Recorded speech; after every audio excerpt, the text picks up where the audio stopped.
This is how you're going to understand everything and then remember it in English. Understand everything and anything in English, remember it, and speak it. Hello, everybody. How are you all? Hope you're doing great. So, welcome back to another session of learning English and improving your English with me. Today's session is going to be extremely important for everybody because I'm going to tell you something that is important for your English learning. How to understand and remember everything in English. You might be reading a lot of things, listening to a lot of material in English, but how to understand it? If you're listening to something that is at your level, at the level of your comfort, that means you're not interacting with new words, which means you are not improving the level of your English. In order to do that, you have to read difficult articles, stories, novels, whatever you are taking up to read or to listen. You have to take something where you are getting some challenging words, phrases, something that you're not familiar with so that you can improve your English. But constantly looking at the dictionary is a very big task. So how to understand everything naturally in English and then also remember it so that you can use it later on? I am going to tell you everything in this video. Are you all ready for it? And before beginning, please subscribe to the channel so that you can get all the lessons that I post for you on this channel. Please like the video and share it with your friends too. Now coming back to today's video, how to understand everything and remember it. How to understand everything in English. Now, understanding means you are consuming some kind of English language. Consuming, that means input. There is English input. You are either reading or listening to English, or you might be watching some content in English. Again, if you're switching on the subtitles, that means you're engaging two different senses. You are reading the subtitles and listening to the content at the same time. But at the core of everything, you are engaged in two tasks, two skills of the English language. That's reading and listening. That is how you consume content in English and improve your English level with your speaking fluency. That is the most natural way of improving English. I've discussed it a lot with you. You know that. Now, when you are consuming the content, how do you understand and remember it forever? Because you might read it, you might know the meaning, and then you forget it. You're not able to use it afterward whenever you're speaking or writing something. And what is the purpose of learning English? What is the purpose of listening to and reading so much content in English? So that you can improve while speaking English in a real-life situation or while writing something that you're required to write. That means to be able to produce the language. You're consuming it, but the problem is a lot of times you're not able to understand half of the things. And whatever you're able to understand, you are not able to use it because you forget it. I'm going to tell you how to do that. Understand each and everything that you are reading or listening to, and then remember it so that you can use it. Using it means speaking it. It is very important. Let's begin with the complete plan that I have for you. Complete plan. Let's begin. Okay. When we talk about understanding something, let's take the example of reading first, and then I'll come to listening too, because both of these things are important. Now, when I'm talking about reading something, because that's important, you have to read something in English in order to consume language, in order to understand a language. What you're supposed to do is read and listen, right? So, whenever you're reading a language or listening to it, you have to pay attention to the context. I always tell you that a language is used in context. Context is very important. Now, context is something that is important for any language in this world, that is, the language in usage.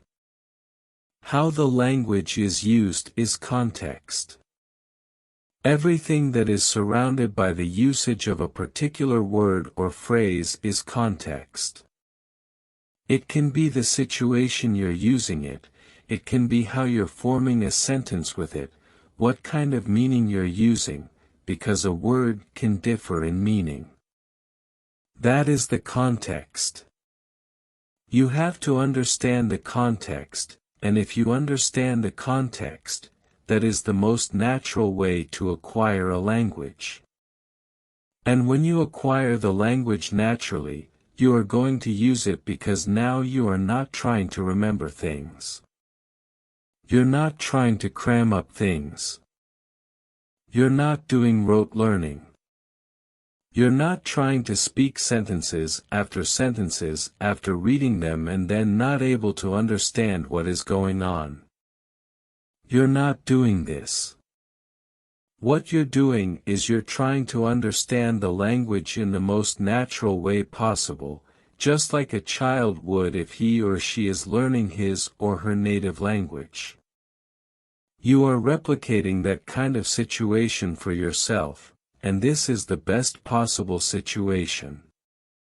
Now, what you are supposed to do, how to understand the context, how to understand it.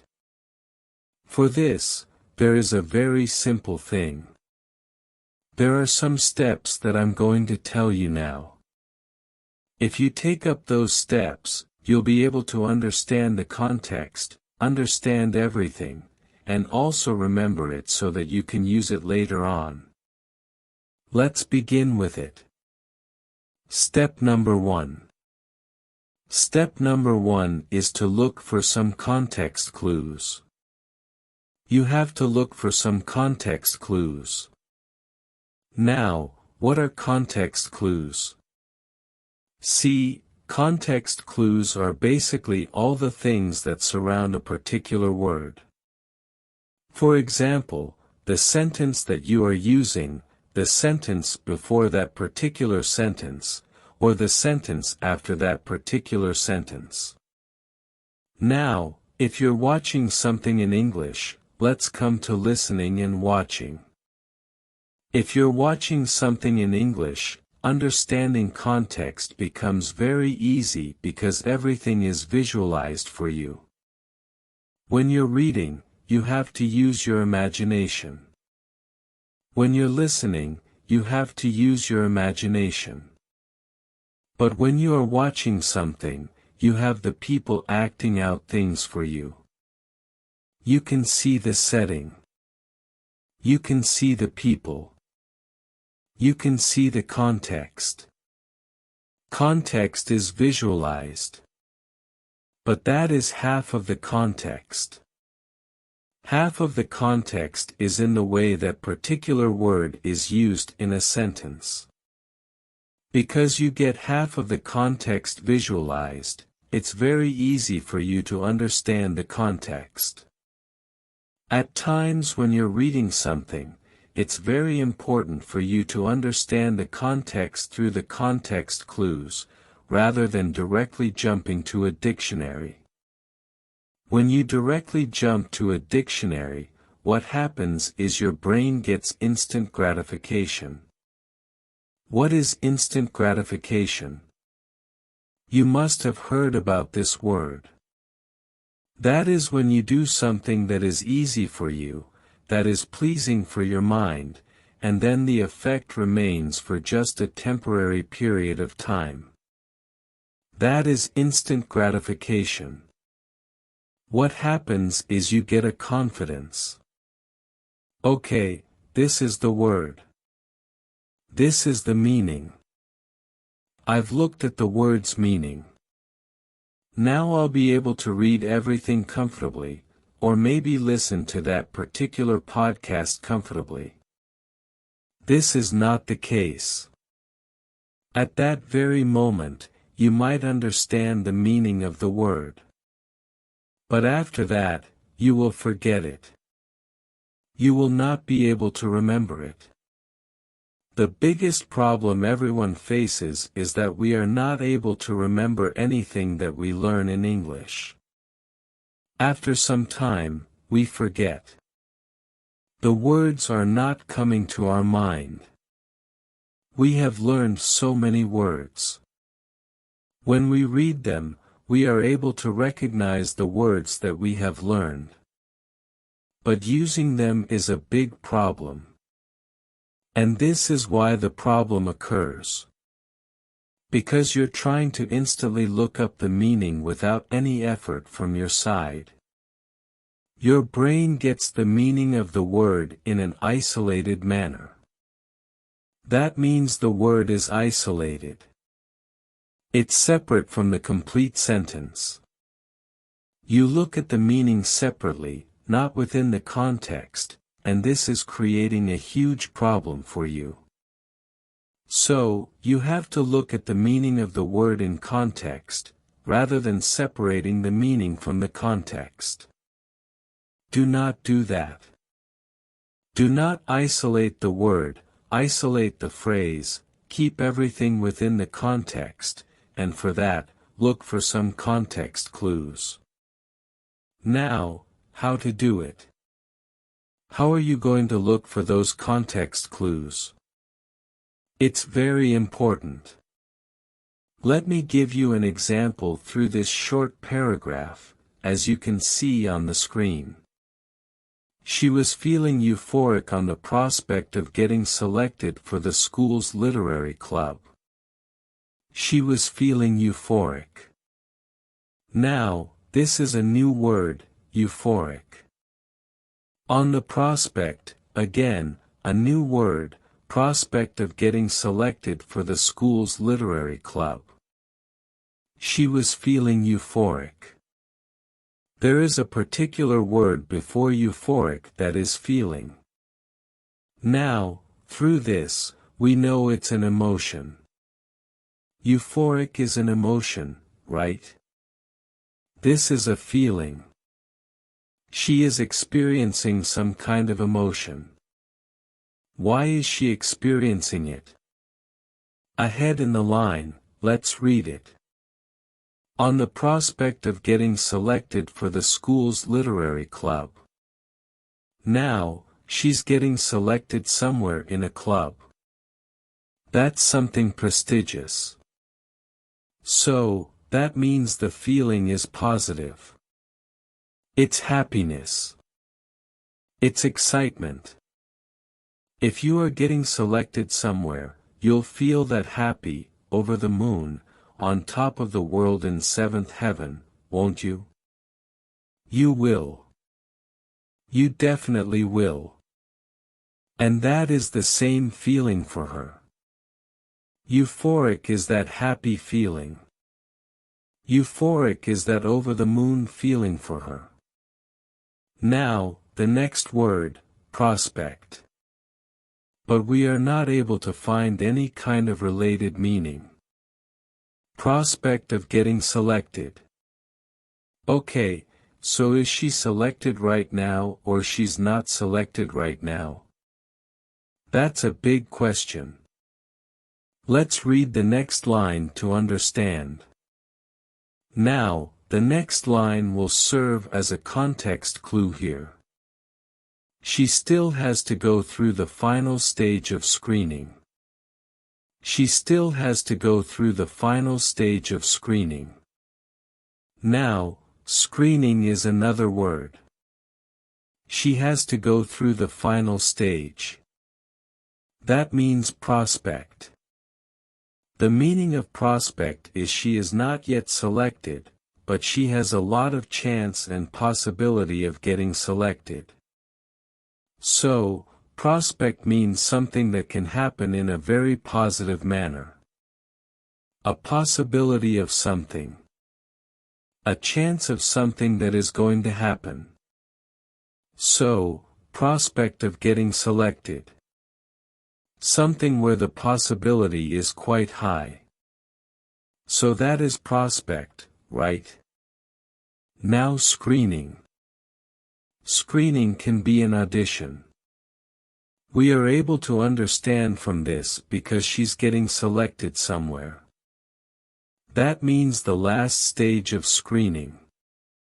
Screening means a form of audition, or maybe some form of exam or kind of something that she has to give. A test that she has to give. Screening where people are going to get selected and some people will not get the opportunity to do it further, right? So, selecting process. Now, through this, you know how to understand anything. Through this, you know how to understand any word through context clues. We have discovered the meaning of 3 words through what? Through context clues. 3 new words through just the context. What surrounds the word, the sentence, the words, the meaning, what can be the meaning? Now, what we are doing here is we are kind of guessing the meaning, but we are able to understand the core meaning of everything. We are able to understand the message here. If you want to really look at the meaning, that's also important. To know how accurate you are in understanding the word, in understanding the context. For that, we have further steps. Now these further steps are going to solidify everything and make you remember. This was the stage of understanding how to understand anything and everything in English. So, if you look at the context clues, you will be able to understand anything in English, anything that you're reading, anything that you're listening to. The same steps have to be followed while you're listening to something. Listen to it once again, repeatedly. If you're not able to understand a word, listen to the whole sentence once again. Rewind, listen again, try to analyze, and hence, you will be able to understand. Now, in order to remember everything and check your understanding, let's move to stage number 2. Step number 2.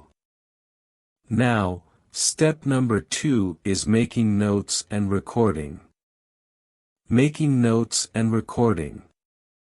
Now, what you are supposed to do is you have to make notes. You have to make notes. While you are understanding the context and everything, for example, you came across the prospect.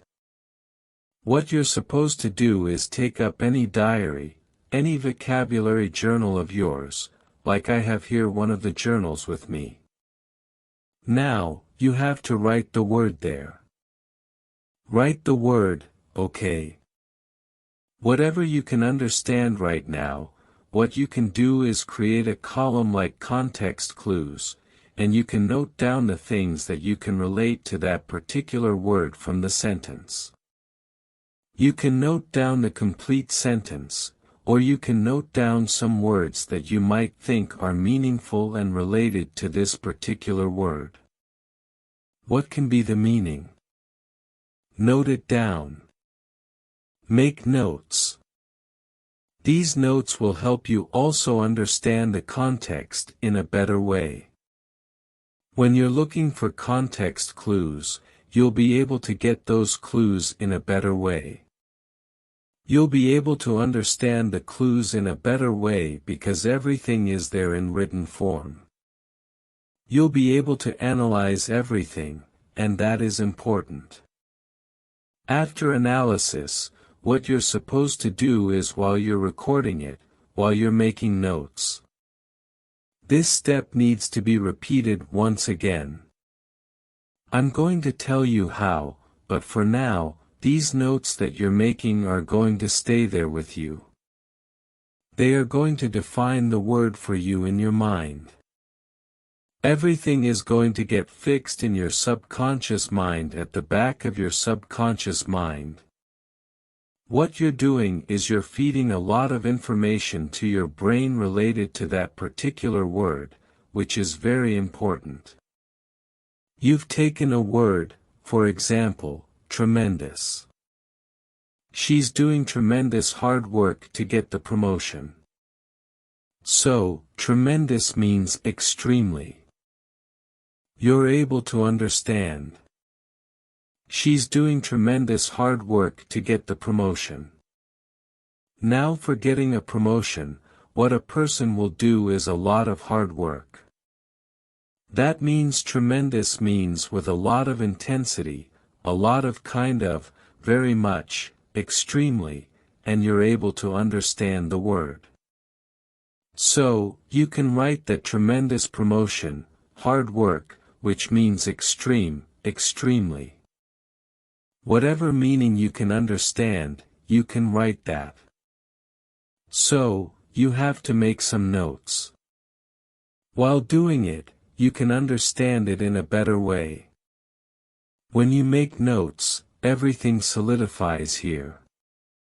And your subconscious mind is able to grasp the idea, the concept, in a better way, in a way where you will be able to use it because you'll be able to remember it. It's not on the outer surface of your memory. You're trying to absorb everything for the long run, not on the outer surface, but everything in the context, like I told you.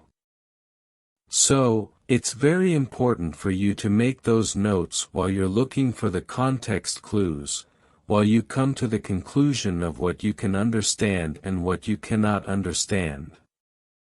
Now, step number 3.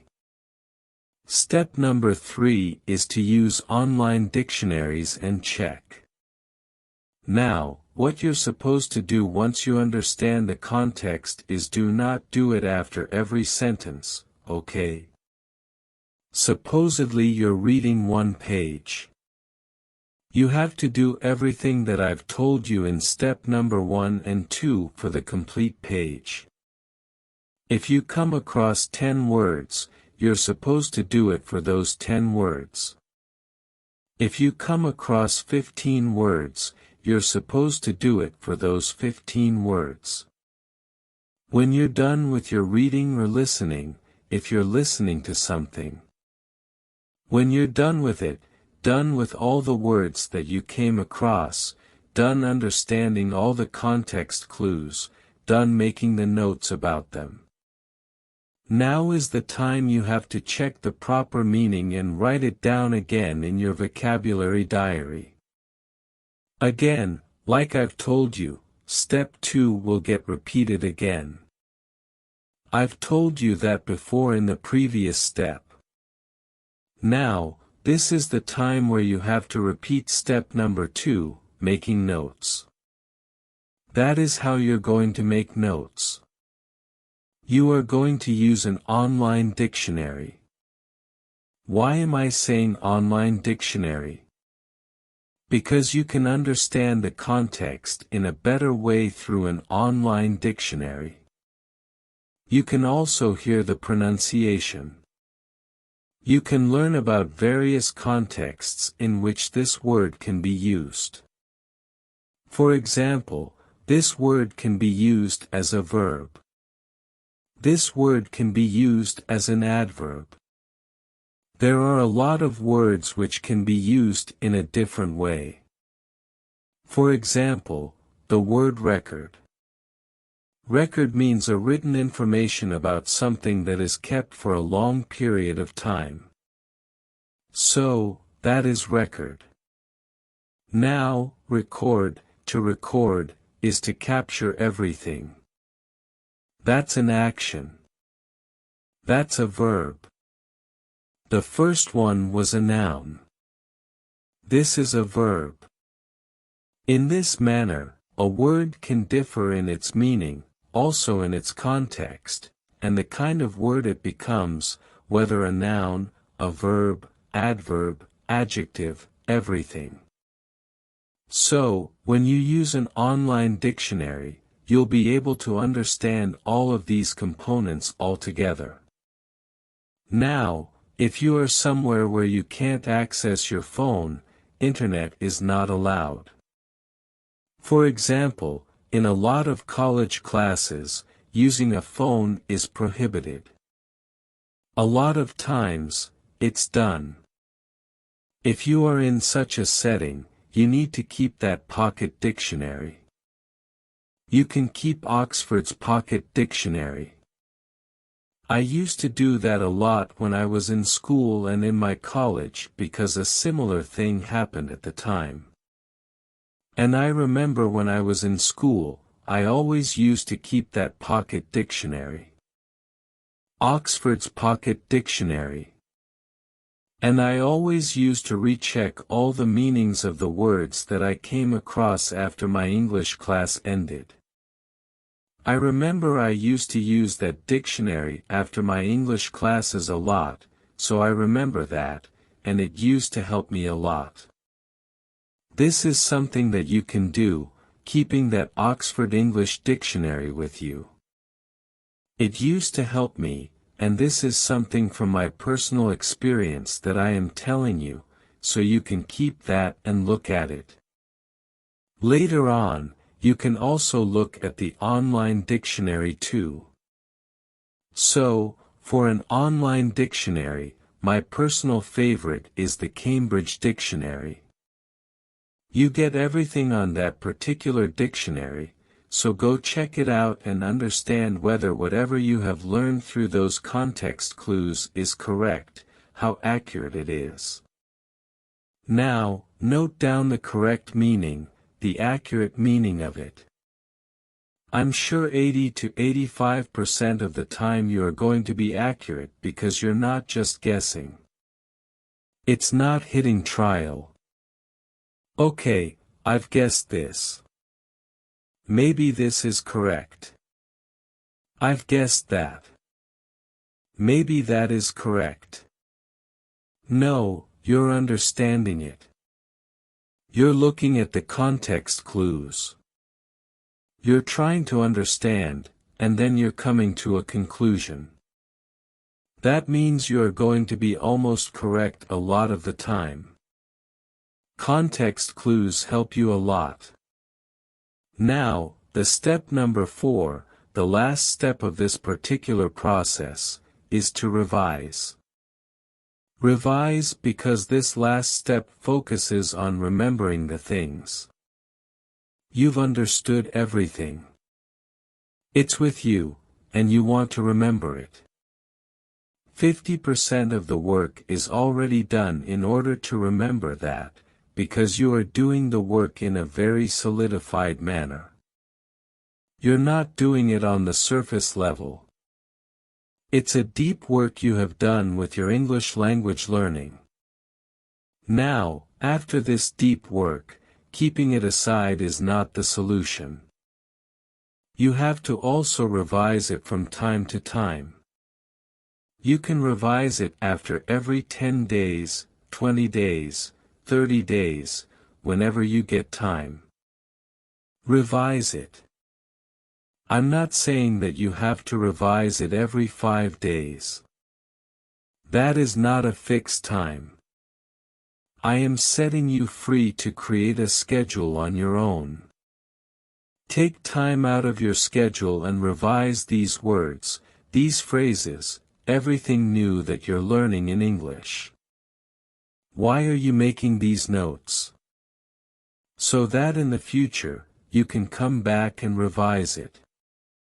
Once you revise it within a particular time frame, your mind will get replenished with the memory of everything. And it's going to get solidified in your mind. So, you are feeding your mind constantly with the word, the context, clues. Everything that you require to remember the word in the long run and then to be able to use it. This is beneficial for you. So, revise it from time to time. Revise it. But if you've learned a word and made the notes, for example, you're doing it on day number 1, you need to revise it within the next 15 days. That means, within those 2 weeks, revise. Any period longer has more chances of forgetting the word, forgetting everything that you have learned. If you skip the revision for 1 month, you would have to do a lot more work when you're revising. You might need to pay more attention to everything. But if you're revising everything within the first 15 days, that means everything is fresh for you and you are creating another layer of information. What you're doing is creating one layer of information, then another layer, and another layer. When you revise it for the 4th time, you create another layer of information. Through this, you are creating a very thick form of information, kind of, you can say, storage of information where you cannot forget it. It will not vanish with time, because now everything is solidified. It's there with you. You've created so many multiple layers of understanding a particular thing, a particular word, a particular phrase, that there is no chance of forgetting that word, that phrase. And when there is no chance of forgetting, it's there with you. It's easier for you to use it, to speak it. This is how you are going to understand and remember everything in English. This is how you're going to understand everything and then remember it in English. Understand everything and anything in English. Remember it and speak it. That is what we want to achieve, to be able to speak it, to be able to use whatever you're learning. Through all these steps, you will be able to do it. You'll be able to achieve it.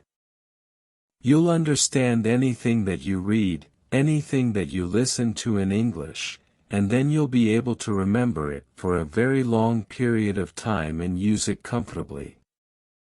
If you're able to achieve this, that means your English language learning is successful because you're doing deep work with your English language learning. It's not on the surface level. The words that you're learning, everything that you're trying to grasp, the input that you're taking is in a deep manner. The deep work that you're doing, not on the superficial surface level. This is going to make you super fluent in English. Your fluency level will increase tenfold. So do it and see the change. Also, I have uploaded similar videos on this topic with different techniques, other techniques that you must look at. You can go check them out and improve your English. So, today's lesson is kind of an advanced level lesson that you must take up. Till then, everybody take care and bye.